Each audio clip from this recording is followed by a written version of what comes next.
Bienvenidos a Mentes Artificiales, el podcast que te lleva en un viaje por el fascinante mundo de la inteligencia artificial. El día de hoy estamos muy contentos porque llevábamos un año esperando a nuestro primer invitado y hoy vamos a entrevistarlo. El día de hoy nos acompaña David Insuasti, líder de analítica de MEQ, que nos contará un poco de su día a día y qué hace o con qué trabaja en inteligencia artificial para empezarnos a introducir en este maravilloso mundo del aprendizaje automático. Así que acompáñenos a ver esta charla. Bueno, David, ¿cómo estás? ¿Cómo vas? Gusto saludarte. Hola Anderson, Natalia, un gusto saludarlos. Feliz de estar aquí en este espacio y bueno, pues mirar a ver qué charlamos de inteligencia artificial. David, bueno, primero que todo, muchas gracias por estar aquí. Estamos muy contentos de tenerte. Llevamos un año tratando de tener a nuestro primer invitado, así que para nosotros es muy gratificante tenerte en este lugar. Muchas gracias por la invitación, igual emocionado también de poder estar en este espacio, de poder compartir mis apreciaciones sobre la inteligencia artificial y bueno, pues también emocionado que haya estas iniciativas para compartir ciertas experiencias y bueno, también motivar a la gente que viene detrás a seguir este lindo camino. Listo, súper. Como para comenzar, cuéntanos un poquito de ti, qué haces en tu día a día, cómo empezaste, cómo llegaste a este mundo de inteligencia artificial.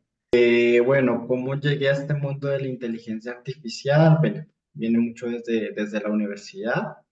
Yo estudié ingeniería electrónica, hice una maestría en ciencias de la computación, tenía enfocado mucho en temas de visión por computador y bueno, pues desde ahí como que nació este interés por la ciencia de datos, la inteligencia artificial y bueno, pues ya la experiencia me ha llevado a un camino ahora que soy líder de los equipos de ciencia de datos.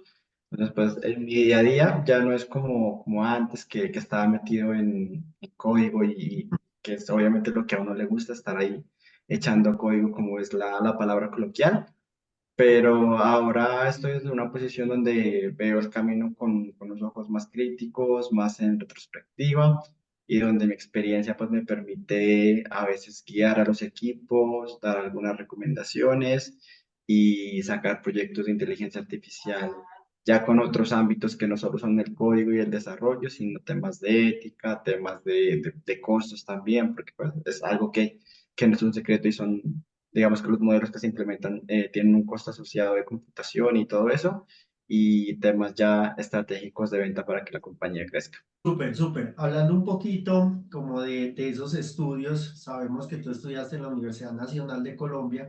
Quería preguntarte, ¿hay alguna experiencia o lección específica que te haya dejado justamente esos primeros estudios en la universidad? Y como lo charlábamos antes, hay dos momentos como que marcaron como este camino de la ciencia de datos para mí. Uno fue cuando pues vi una materia que era obligatoria, que era campos electromagnéticos. Digamos que en esta materia siempre al final del semestre dejaban como un proyecto donde se aplicaban métodos numéricos con los temas de campos electromagnéticos. Y como en este tema del desarrollo de esta actividad, pues se mezclaban los temas de poder llevar como a métodos numéricos unas fórmulas de cálculo vectorial que podían ser muy complejas y el tema de la programación. Entonces ahí como que tuve que investigar mucho, tuve que complementar mis estudios digamos, de métodos numéricos para poder llevar adelante y fue un desafío porque pues a la final entender o cómo llevar unas ecuaciones tan complejas al tema de la programación fue muy desafiante o fue un gran desafío porque pues en ese momento no se tenían todas las herramientas que se tienen ahora. Entonces fue un gran desafío y eso empezó como a marcar mi camino. Y el segundo momento fue cuando entré a un semillero ya de análisis de señales, que también pues aquí somos compañeros Ander en este grupo. Y ahí pues ya conocí a personas que se dedicaban al tema en ese entonces de Machine Learning, análisis de señales con Machine Learning. Y bueno, pues me mostraron todo este mundo de la visión por computador y desde ahí quedé enamorado y bueno, ya creo que a partir de ese momento no me he desligado de este Esto me camino. genera una pregunta, David. ¿Te acuerdas de tu primer proyecto en este campo?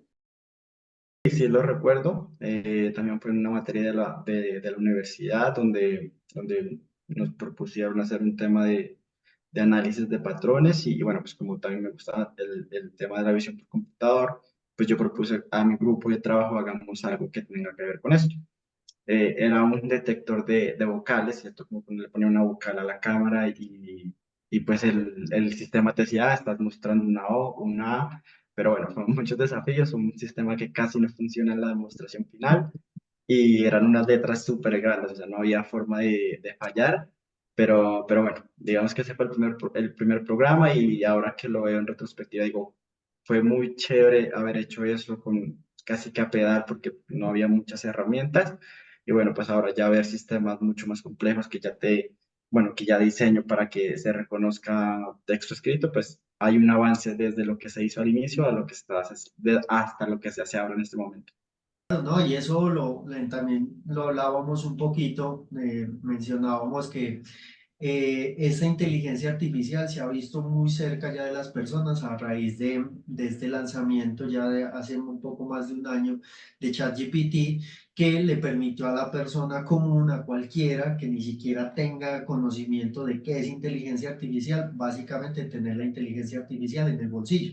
Entonces yo saco mi celular y ya tengo ese contacto directo. Entonces, obviamente también esa cercanía y este desarrollo ha acercado, por lo menos es desde lo que yo pienso, ha acercado mucho la inteligencia artificial a las personas. ¿Tú qué opinas acerca de eso? Sí, yo creo que aunque antes de ChatGPT existían muchas herramientas, esta fue como la que acercó a la gente de a pie, por así decirlo, a las nuevas tecnologías y empezar a cuestionarse sobre la inteligencia artificial. Por ejemplo, yo que tengo un hermano de 12, 13 años y un día fui de visita a mi casa y yo veía que él hacía sus tareas con ChatGPT. Y bueno, en este momento yo dije, miércoles, la inteligencia artificial ha, digamos, permeado muchas capas hasta llegar pues al manejo de los niños. Obviamente pues ahí yo tuve una charla con mi hermano ya de esto y sobre todo pues si se está utilizando ese tema de herramientas pues que se puedan utilizar con conciencia, porque por ejemplo ustedes saben que ChatGPT puede cometer errores al momento de generar citas bibliográficas, entonces, y todo ese tema que es de cuidado. Bueno, pues hay que manejar esta inteligencia artificial con ciertos cuidados para que sea bien utilizada.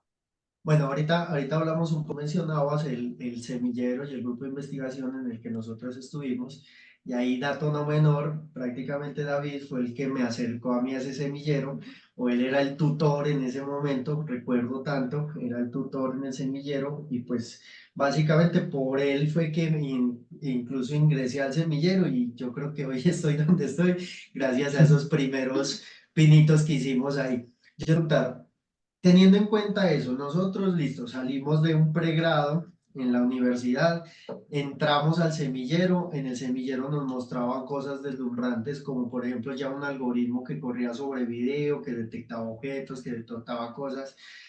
Quiero preguntarte desde tu perspectiva, ¿cómo se siente como encontrarse tan de frente ya con ese desarrollo tan palpable en ese momento o en ese primer instante, teniendo en cuenta que uno no tiene experiencia, sale de un pregrado directo a encontrarse como con esta tecnología?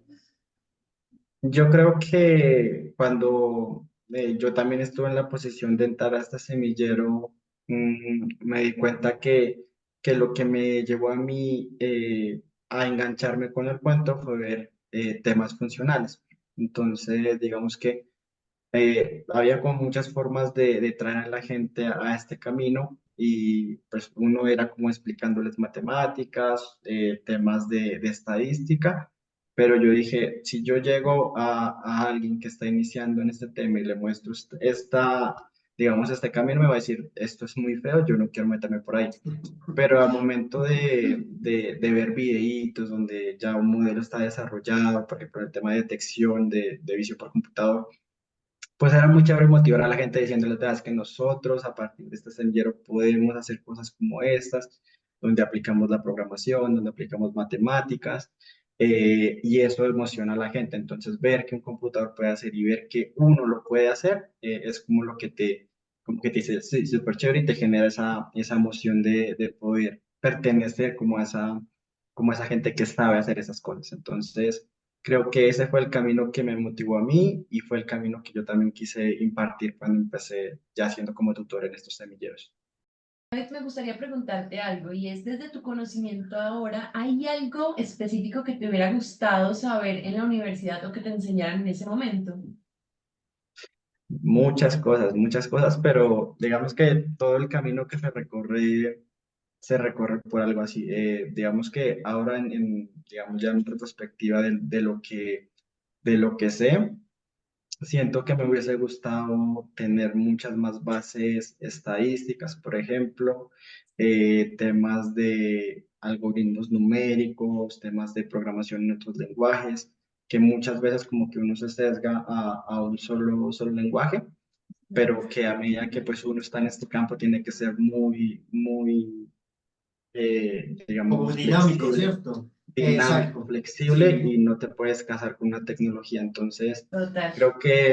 creo que mucho del éxito es, pues más que tener también herramientas, es tener el conocimiento que soporte esas herramientas. Entonces, temas de lógica de programación, temas de estadística y un tema muy importante que en ese momento pues no era tan visible son los temas éticos, que en este campo hay un gran campo que hay que hablarlo y son los temas éticos de estos algoritmos.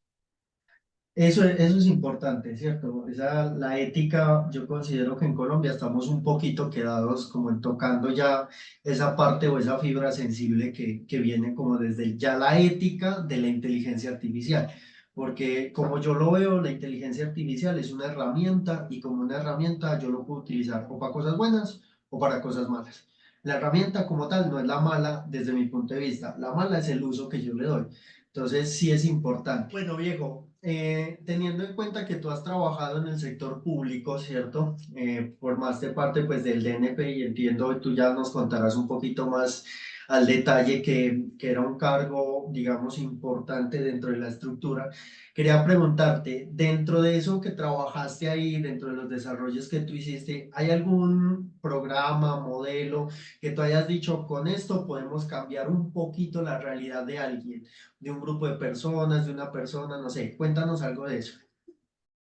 Bueno, no, mi paso por DNP fue gratificante en ese sentido. Creo que mucho de lo que se hace en este momento y de lo que pues hacíamos cuando yo estaba en DNP es aplicar todo ese tema de la ciencia de datos a la formulación de política pública para la toma de decisiones objetivas. Entonces, creo que no se hizo uno ni dos, sino se hicieron muchos algoritmos que están enfocados a mejorar las condiciones sociales, de salud, económicas, digamos, de la población colombiana.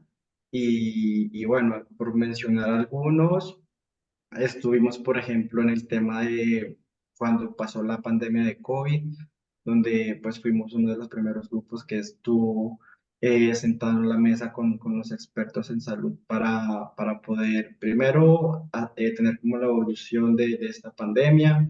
Estuvimos trabajando pues con grandes entidades, trabajamos con DANE, con el Instituto Nacional de la Salud, trabajamos con el IEX, donde todos nos unimos para poder como hacer este seguimiento de la pandemia. Entonces, si ustedes vean los tableros en las noticias, eran tableros que estaban diseñados por nuestro equipo. Estuvimos en el tema de la gente que no tenía un banco, era gente no bancarizada, por ejemplo, y cómo a partir de cruces de información de esta base de datos, de la otra base de datos, poder crear ese ingreso solidario, se llamaba en ese entonces, que era llegar a esas personas que no tenían como los recursos económicos por la pandemia y poderles dar como una ayuda económica. Entonces, hubo muchos temas súper chéveres que se hicieron desde la analítica de datos y igual no era una analítica súper avanzada, que solo estaba como en la parte de cruzar información, pero con eso se podía hacer mucho. Y ya en temas avanzados, pues bueno, se trabajó en ese entonces con temas de imágenes satelitales para identificar, por ejemplo, casitas que puedan estar en temas de inundación y bueno, pues tomar acciones antes de que de que ocurra algo, ¿cierto? Como lo que pasó en Mocó en 2017, por ejemplo. Entonces, son temas que se trabajaban desde el equipo de ciencia de datos del DNP y bueno, y se sigue trabajando. Y pues es muy chévere porque pues a medida que también las tecnologías avanzan, se puede llegar mucho más allá. Y fue algo que donde se aplicó básicamente datos para política pública y se benefició a muchas poblaciones. David, yo te tengo una consulta. O sea, todos los que hemos trabajado en ciencia de datos sabemos que a veces hay errores, que eso es algo súper importante, el aprendizaje que tenemos de estos. ¿Tienes algún error específico en tu proceso del que hayas podido aprender? Eh, bueno, no sé, digamos que en todos los desarrollos pueden ocurrir errores, que se aprende, sí, digamos que parte de cómo se maneja ya ahora el tema del desarrollo, hay un apartado que para muchos equipos es olvidado, que es la de lecciones aprendidas, ¿cierto? Y en ese tema de lecciones aprendidas pues hay muchos temas de, por ejemplo, el tema ético, ¿cierto? Hasta qué punto un algoritmo pues cumple con estos, digamos, unas dimensiones o unos requisitos mínimos para que no exista sesgo de género, no exista sesgo, por ejemplo, de raza, ¿cierto? Que es digamos, presente en los algoritmos que tienen que ver con temas de población. Y ya a nivel de desarrollo, sí, uno cuando es chiqui o junior en los temas de ciencia de datos, peca por optimista. Entonces, creo que de los primeros encontronazos o choques que yo tuve es ser muy optimista a la hora de programar un cronograma de desarrollo y al final tener que pedir más tiempo. Entonces, si están empezando en este camino, uno de los consejos que les doy es sean muy pesimistas a la hora de estimar tiempos de desarrollo. Yo creo que eso nos ha pasado a todos. Sí, Exacto. bastante. Y eso es día a día. Yo creo que yo siempre les digo, por lo menos con las personas que tienen la posibilidad como de introducirlos a la programación, les digo algo que usted tiene que sí o sí ser consciente, es que el nivel de frustración o el umbral de frustración suyo va a estar muy, muy alto. Porque de 10 cosas que uno programa, 9 no funcionan y otra medio anda. No, a mí la que me preocupa es la que funciona perfectamente a la primera. Yo digo, ay, hay algo malo. Eso no está Exacto. bien. Yo recuerdo que una vez en el tema estábamos implementando un algoritmo de imágenes satelitales, y digamos que lo más difícil estaba en cuando nosotros presentamos el desarrollo digamos, a las personas que estaban interesadas en esto, me dijeron, está súper lindo, está súper chévere la herramienta, pero por favor en el mapa póngame una rosa de los vientos, que es eso que apunta norte, Sí, sur. Y yo les dije, no, eso es sencillo, en 2 minutos los tenemos. Bueno, esos 2 minutos se convirtieron en 8 horas de estrés porque eso no salía. Entonces ahí fue que fui aprendiendo el tema, que a veces uno peca por optimista, de pronto confiado en los conocimientos, pero otras veces hay que como atajarse un poco y bueno, pues consultar antes lo que se puede hacer y lo que no para comprometer trabajo y esfuerzo. correcto, sí. Eso hace parte como de las lecciones que uno va aprendiendo a medida que avanza en este camino. Yo te quería hacer otra pregunta. Desde ya saliéndonos un poquito como de todo lo que tú haces y es más hablando un poco de los sueños. Si tú tuvieras recursos ilimitados, tiempo ilimitado, ¿cuál sería el proyecto que a ti te gustaría liderar y por qué? Bueno, yo creo que parte de lo que me ha alejado un poco es de la educación, ¿cierto? A mí me gustaba mucho ser profesor y compartir conocimiento. Y creo que en el día a día, pues digamos que ya estar en un rol de una empresa, pues ya no hay como ese tiempo de poder estar como en esos entornos académicos. Yo creo que me gustaría volver a ese entorno donde poder compartir como los conocimientos, pero a partir de eso también generar nuevos conocimientos a partir de la investigación. Entonces yo creo que si tuviese tiempo, recursos ilimitados, pues volvería a la docencia, volvería a todo el tema de liderar pues nuevas tecnologías para visión por computador, que pues de lo que yo hacía al inicio, de lo que yo hice hace 2 años y de lo que yo hago ahora, pues las tecnologías han cambiado muchísimo y digamos que uno aprende a manejar las herramientas que hay digamos, en la actualidad, pero no se llega al fondo de entender la tecnología. Y pues si yo tuviese tiempo y recursos ilimitados, lo que haría es eso, llevar a la gente a utilicemos las herramientas, pero entendamos qué es lo que hay por abajo y así pues generamos como como una nueva camada de científicos más conscientes a partir de lo que se desarrolla y también pues de temas éticos, de temas de política pública, de temas de regulación que antes no lo tenía, pero que mi paso por DNP me ayudó mucho a también tener ese concepto en mi cabeza. David, ahora que hablas de enseñar, existen muchos miedos o incertidumbres en los nuevos estudiantes de este campo. ¿Hay algún mito que te gustaría desmitificar en este momento para toda nuestra audiencia? El mito que la inteligencia artificial nos va a quitar el trabajo a los programadores. Creo Cuéntanos. que muchos dicen, no, es que con ChatGPT yo puedo hacer lo que hace un programador. Y no, básicamente, si tú no eres capaz de darle las instrucciones claras a ChatGPT, pues él no te va a generar un código de calidad. Es Entonces, verdad. parte de dar como esas instrucciones claras van de la mano de que tú ya has desarrollado código, que tú ya has desarrollado programas, que tú ya has hecho parte de proyectos, que tú entiendes el negocio o la necesidad para desarrollar algo y dar esas instrucciones pues requiere de esa experiencia que no se puede saltar. Entonces, creo que es un mito que está muy regado por ahí, pero cada vez que yo lo escucho simplemente me río porque pues, solo me imagino a una persona que no tiene ni idea de programación dándole los prompts a ChatGPT para que le saque el código, Y haciendo locuras, obviamente. borrando la base de datos. Que no es cosa menor, ¿cierto? O sea, que es Exacto. Total. algo que nosotros incluso por ahí ya tenemos unos capítulos en que justamente le explicamos a la gente esos pasos fundamentales. Y por ahí hay un capítulo que para los que nos están escuchando en este momento, si no lo han oído, los invitamos a que lo escuchen. Y es que los datos es algo vital o es de donde aprende cualquier algoritmo. Entonces, por eso, si borro la base de datos, básicamente no tengo nada, quedo con una mano adelante, otra mano atrás y mirando para el techo. Entonces, eso es muy importante. Sí, ya hace poquito también yo lo hablaba con mi equipo, que yo les decía, no basta con que el cliente nos diga que tiene muchos datos, sino que los datos simplemente son la materia prima para todos estos sistemas, pero digamos lo que genera valor, lo que genera ventaja competitiva, es lo que nosotros hagamos y transformemos con estos datos. Entonces, pues pasar de los datos a pasar a información. Entonces, el paso intermedio de datos a información está la ciencia de datos. En el podcast tenemos una sección nueva que se llama La IA Pregunta. Entonces, con base en la información que tú nos suministraste en tu perfil y en tu experiencia, eso se lo pasamos a la inteligencia artificial y esta inteligencia artificial te generó la siguiente pregunta. Hola a todos, soy Lia, tu compañera de inteligencia artificial aquí en Mentes Artificiales.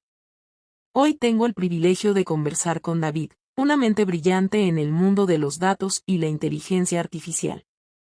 En tu visión del futuro, ¿cómo imaginas que la humanidad y las IAs como yo coexistirán?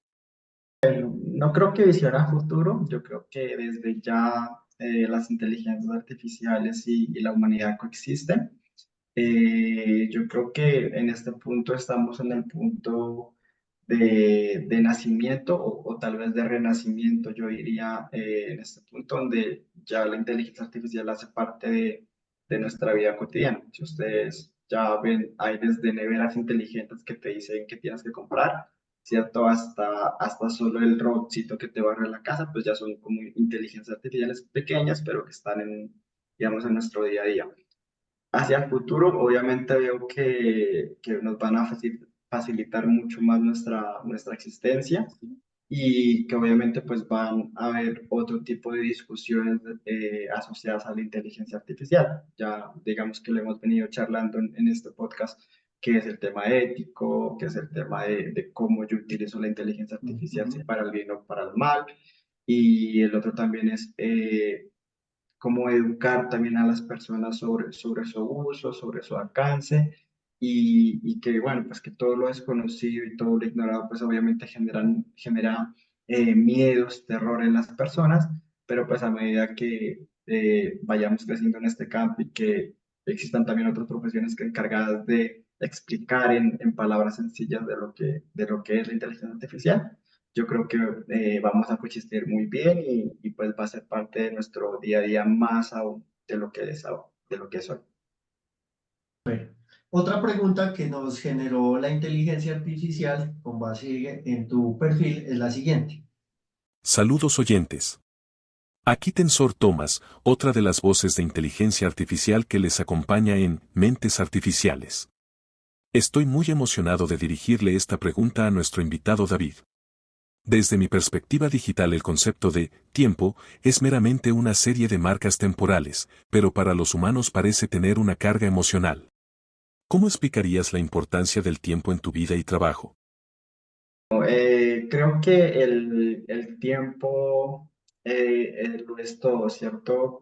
No sé si fue Pepe Mujica el que dijo que lo que uno se gasta cuando compra algo es tiempo de su vida que utilizó tiempo trabajando para que le pagaran, ¿cierto? Entonces, yo lo tengo muy presente.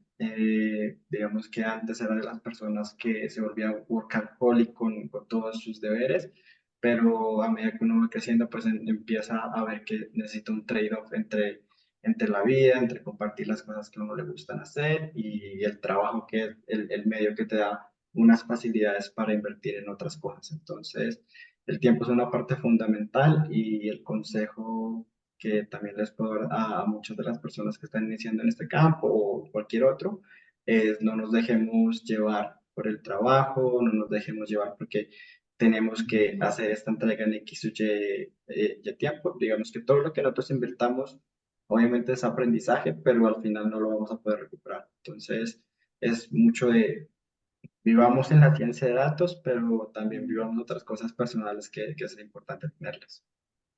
Yo creo Yo creo que el equilibrio es fundamental y a eso también es lo que tú estás haciendo como poquito referencia, ¿cierto? Equilibrar tanto lo laboral, que es lo que estábamos hablando, como con esos otros espacios y momentos de tiempo que son provechosos de compartir con familia, de compartir con amigos, etc.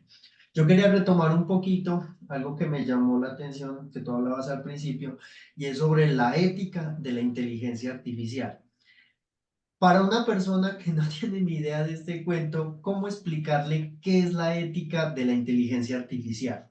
Bueno, digamos que la ética de la inteligencia artificial no es algo que lo podamos controlar desde el desarrollo, ¿cierto? Sino desde las regulaciones y desde la misma concepción de lo que se va a hacer con inteligencia artificial.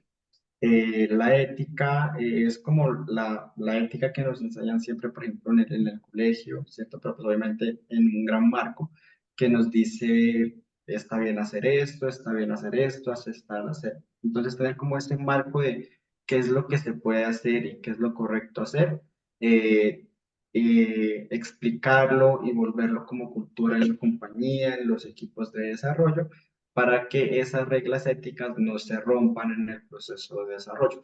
Si digamos que mi equipo, mi compañía no tiene como esos estándares o esas directrices claras de ética, que pues obviamente hay mucha gente que se ha dedicado en este campo a dar esos parámetros, pues es muy difícil que alguien lo implemente. Entonces, sí, el caso más sencillo de explicar es, si yo le digo a alguien, hágame un algoritmo de predicción, no sé, de ladrón y no ladrón, puede caer en temas de sesgo de raza, ¿cierto?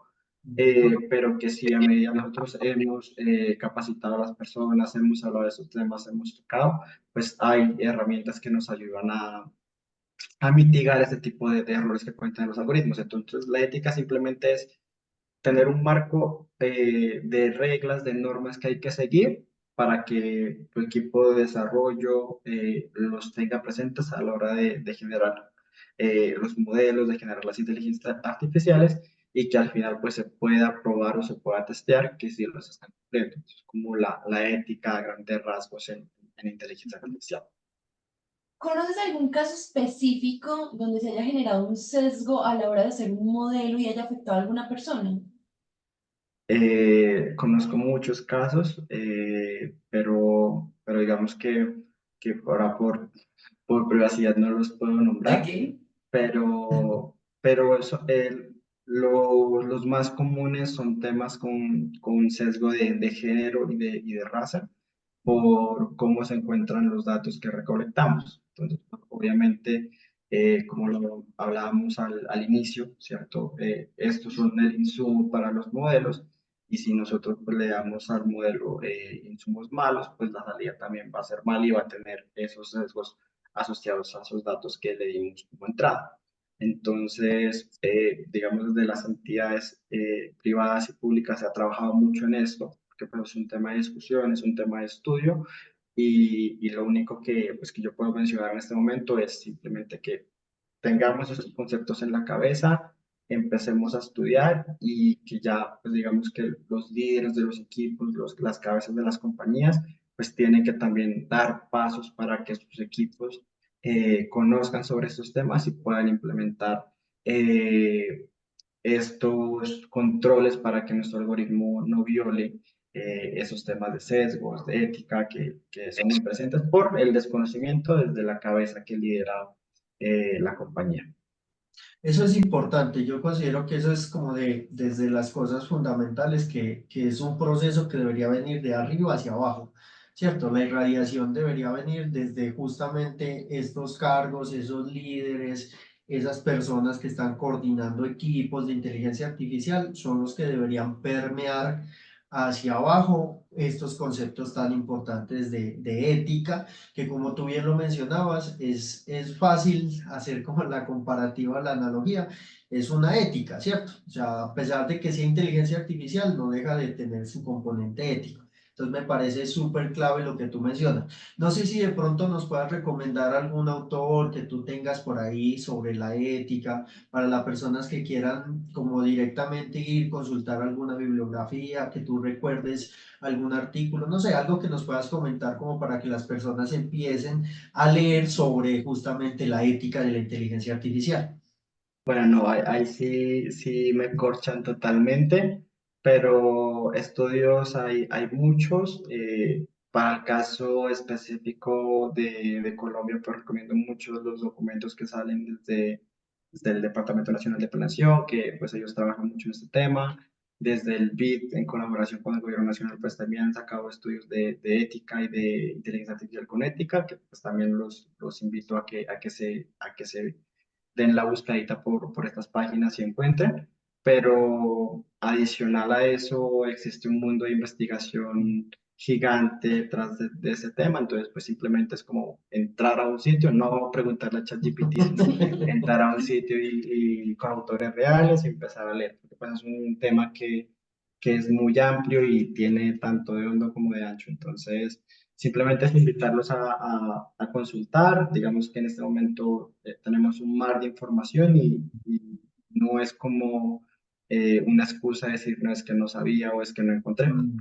Pues, digamos que los recursos están. Simplemente no preguntar directamente a la inteligencia artificial, sino pues validar lo que se está diciendo por fuentes confiables. Perfecto, sí, eso es importante y retomando también un poquito lo que hablábamos, hay que tener o hay que ser muy consciente que la inteligencia artificial sabe muchas cosas, pero también se puede equivocar, o sea que no es perfecto, porque parte de lo que tú mencionas es que la gente piensa, como esa inteligencia artificial sabe mucho, entonces se la sabe todas y yo no puedo cuestionar.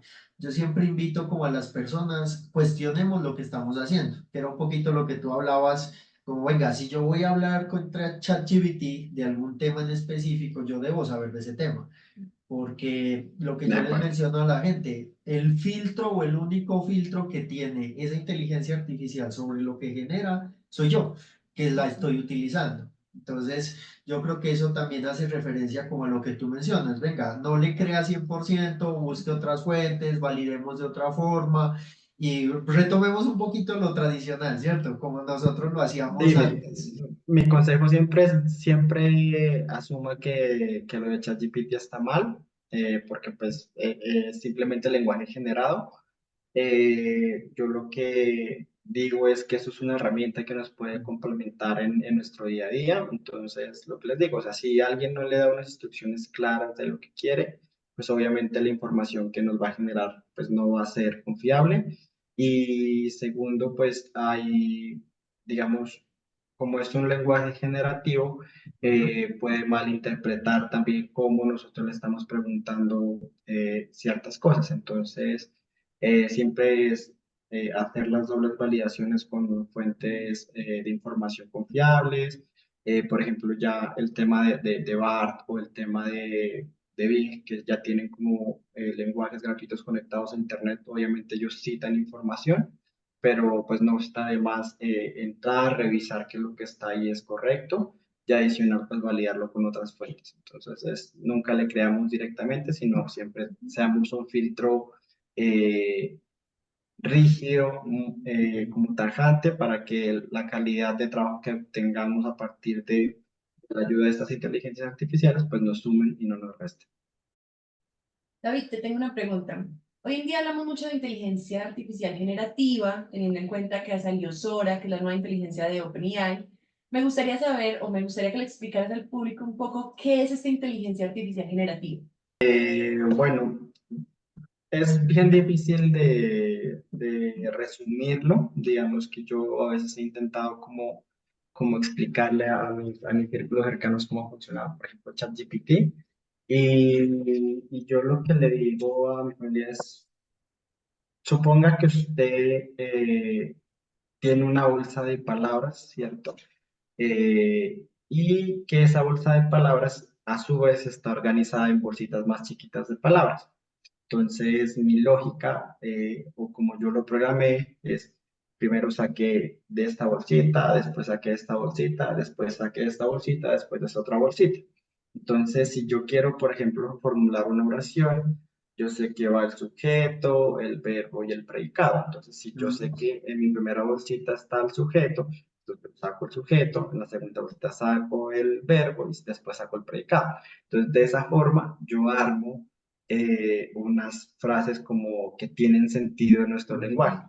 ¿Qué pasa? Pues que ChatGPT es multiplicado casi por infinito, que tiene mucha información textual y él empieza pues a formar esas pequeñas oraciones a partir de esas bolsitas de palabras que él tiene. Obviamente con unas reglas mucho más complejas que hacen referencia a nuestra semántica, pero que a partir de eso él genera información. Entonces el caso de ChatGPT que está entrenado creo que hasta el 2021, pues obviamente si le hacemos preguntas de 2022, 2023, pues él no va a tener esa información en las bolsitas. Entonces es así más o menos cómo funcionan estos modelos de generación de texto. Yo quisiera que asentemos ya un poquito más hacia nuestra realidad, hacia lo que vivimos en Colombia. Desde tu experiencia, desde tú lo que haces día a día, ¿dónde consideras que va a estar la inteligencia artificial en Colombia? No sé, en 1 o 2 años. No, no quiero verlo tan a largo plazo porque esto ya es una realidad. Lo tenemos frente a nosotros. Entonces, ¿qué te imaginas que puede cambiar en 1 o 2 años o dónde va a estar el panorama nacional, viéndolo como Colombia, este tema de inteligencia artificial? Bueno, en Colombia estamos en la etapa de madurez, digamos que estamos en una escala de 1 a 5. Estamos en 1 o 2 básicamente, que es en el tema de fuentes de información. Digamos, hablando del sector público, es muy difícil encontrar entidades que tengan, por ejemplo, un lago de datos, una bodega de datos de información centralizada, ¿cierto? Entonces, en estos primeros años, como que las entidades han encargado como de tener datos de calidad.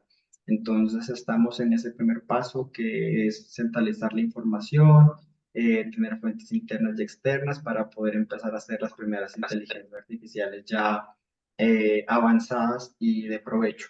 En esto, digamos que es lo que ha venido trabajando el país de forma general en estos años. Ya está avanzando mucho con el tema de utilizar inteligencias artificiales predictivas y de lenguaje natural, como es el tema de los chatbots.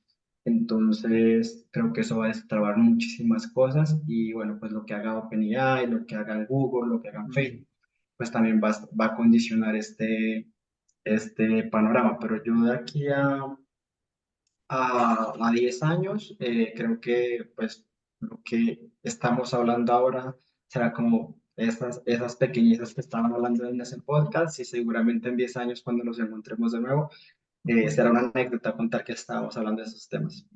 A ver qué tanto le pegamos y qué no, qué tan Exacto, desfasados estábamos de la realidad. exacto. Bueno, pues ya el tema de carros autónomos, el tema de la medicina, obviamente pues ya empezarán a permear nuestra sociedad en unos añitos también, ya que obviamente hay muchas variables como infraestructura, vías, que no permiten que la inteligencia llegue así de una, pero seguramente pues empezarán a llegar estas tecnologías y serán parte de nuestra vida también, como ya lo hacen en Estados Unidos, por ejemplo. Que la inteligencia artificial va del desarrollo en conjunto, como tú lo mencionas. No solamente es tener el algoritmo, no solamente es tener al alcance ese algoritmo. Para yo llegar a ese algoritmo necesito conexión, necesito otras variables socioeconómicas que sí o sí influyen obviamente en este desarrollo. Otra cosa que quería aprovechar y preguntarte es a nosotros nos hacen mucho la pregunta, ¿en Colombia se puede vivir de inteligencia artificial? O sea, esto sí da de comer, no da de comer. Cuéntanos un poquito tu perspectiva. No, obviamente da de comer, de hecho creo que es uno de los perfiles más bien pagos que hay en el país. Y adicional, pues que también existe fuga de talento, ¿cierto? O sea, digamos que hay muchas compañías norteamericanas y del resto del mundo que contratan desarrolladores remotos. Entonces, es muy fácil vivir de esto si te apasiona. Obviamente, y para que te apasione, pues tienes que tener conocimientos en matemáticas, conocimientos en programación. Yo no digo que debas hacer una, digamos que también el tema de tener una carrera universitaria ha cambiado, ¿cierto? Uno podría simplemente salir del colegio y aprender a programar y aprender matemáticas y puede vivir de este campo. Entonces, se puede vivir muy bien, paga muy bien y creo que este es el momento. En este momento hay una brecha entre la oferta y la demanda, ¿cierto? Donde hay muchas empresas queriendo contratar servicios de inteligencia artificial porque pues no saben de cómo va. Quieren implementar inteligencia porque es vendedor y genera marketing, que Impactante con y eso fácil de impacta. vender. No, de hecho es que ni siquiera saben para qué la quieren, entonces me he podido con Sí, muchos clientes Porque que suena me dicen, bonito. exacto, por ejemplo, yo quiero hacer algo con blockchain y uno es como, bueno, ¿qué quiere hacer? No, no sé, recomienden. no sé, dime tú. Entonces, exacto, entonces hay, digamos, tanto la oferta está como que cada empresa al final va a tener que tener como ese equipo que sea capaz de tomar esas decisiones y por eso es que hemos hablado también hace unos minutos que hay universidades que ya ofrecen estas carreras como carreras de pregrado. Entonces, hay una demanda, en este momento es el momento para meterse y estamos en el boom. Yo creo que por ahí en unos 15 años pues ya no estaremos tanto en el boom porque habrá mucha gente capacitada, pero ahora es el momento de iniciar este camino. Bueno, David, te tengo una pregunta. Para todos los chicos que apenas van a iniciar en el campo de la ciencia de datos, ¿cuál crees que sería ese primer paso o por dónde deberían empezar ellos? Creo que el primer paso es que les guste entender las necesidades, ¿cierto? Más que la programación. Digamos que muchas personas arrancan desde, ay, yo sé programar y me embarco en analítica de datos y muchas veces no es así. Tengamos una visión de entender por qué se necesita, después ver qué herramientas necesito, y pues aquí ya obviamente va el tema de la programación, va el tema de la matemática, va el tema de las estadísticas, para poder, digamos, llegar por ese camino, pero al inicio es que te guste el tema, que te guste ver el tema desde un punto estratégico y después sí mezclar las herramientas que tienes. Pero sí o sí, al final, pues sí, hay que conocer matemáticas, conocer estadística y conocer programación. O sea, no son bloqueantes, pero del inicio, pero al final sí los vas a tener que ver de una u otra manera. Y Total. completamente de acuerdo. Yo creo que incluso los tres que estamos acá por la profesión, por lo que hacemos, vemos que no necesito ser experto y conocer al detalle más mínimo la matemática, pero sí necesito es justamente lo que tú mencionas, los fundamentos, los conocimientos básicos, y eso le alivia a uno muchos problemas a futuro, porque si uno De acuerdo. entiende la matemática, sabe por qué puede fallar, o por qué no está dando, o por qué sí está dando. Entonces, sí estoy completamente como de acuerdo con ese punto que tú expones. Sí, Y pasa cuéntame. y pasa mucho que las nuevas generaciones de científicos de datos aprenden a manejar librerías, pero se olvidan de la parte del back que hay detrás de esto. Entonces, pues es siempre motivarlos también a no simplemente ser como esas personas que aprendieron a mover las perillitas sin saber por qué se mueven, sino saber qué pasa cuando yo muevo las perillitas. Entonces, digamos que hay una brecha muy grande entre los que ahora, por ejemplo, son seniors que saben, digamos, la parte que hay detrás de los algoritmos y son capaces de dar como esas líneas para decir, probemos esto y movamos estas perillas de esta forma que las personas que llegan mueven perillas a la fuerza para llegar al mismo resultado. Entonces, digamos que lo que te puede dar ventaja competitiva ya en esta carrera es conocer lo que hay detrás de cada uno de los algoritmos. Importante también mencionar que tú dices, sí, es ajustar perillas, pero hay modelos tan complejos que tengo 100 perillas, 200. Entonces, si no sé de las 200 cuál es la que debo afinar, eso se ve reflejado en tiempo y esfuerzo de cómputo. Entonces, algo que me ¿De puede acuerdo? tomar, si yo conozco qué perilla ajustar, algo que me puede tomar 2 horas, perfectamente, si no sé qué ajustar, me va a tomar una semana, 2 semanas, etcétera, ¿cierto? Entonces, por eso De también acuerdo.